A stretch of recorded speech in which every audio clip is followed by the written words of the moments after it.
My name is Shivani Aggarwal. I'm a 2013 fellow. I teach in Delhi. So when I joined about 2 years ago, academically they were at 0.3, which means that they were unable to read and comprehend anything at the grade 1 level.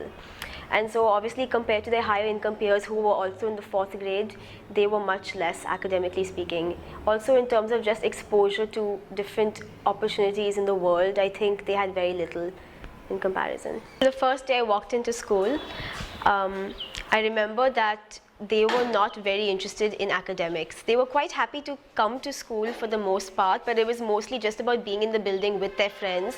When it came to the actual academics, they weren't very interested. They weren't invested in the idea of, learning English or Hindi, learning application of maths. And so I think that is something that has really changed over the last 2 years. When I think of when they're 25 years old, I have a very strong vision in my head of what I want them to be.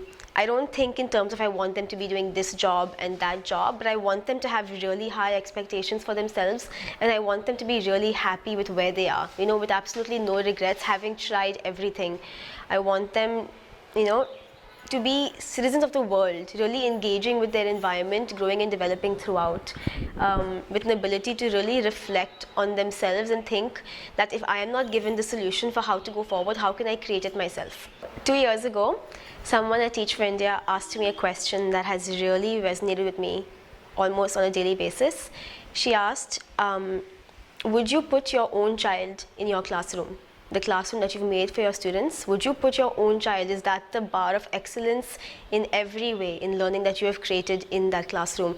And that's something that question has really pushed me on a daily basis to really have extremely high expectations, and not just expectations for low-income students, expectations that I would have for any student in any country, any socio-economic background. I don't want to settle for good.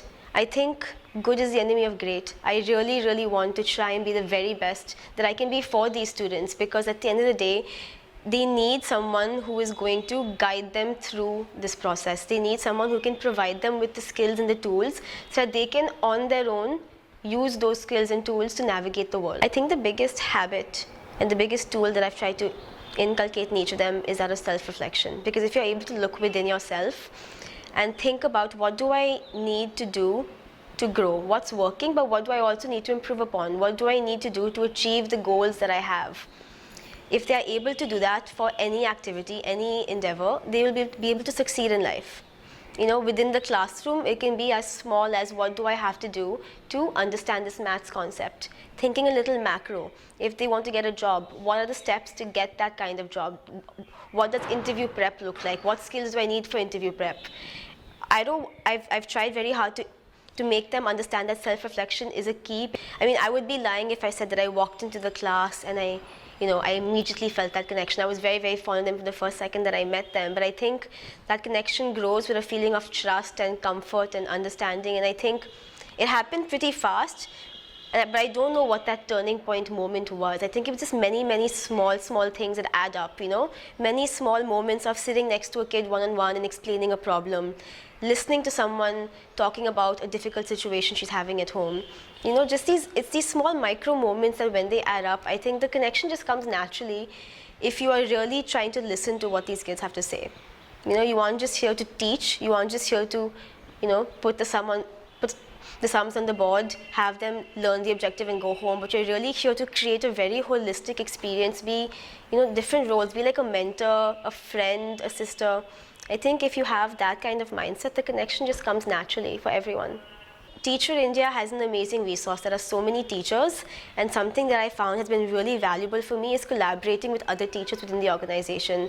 Some of the most exciting activities and ideas that I've had have been best practices that I've adapted to my own classroom that I've learned from other teachers, and I think that's something that has really, really helped me push my kids to the next level.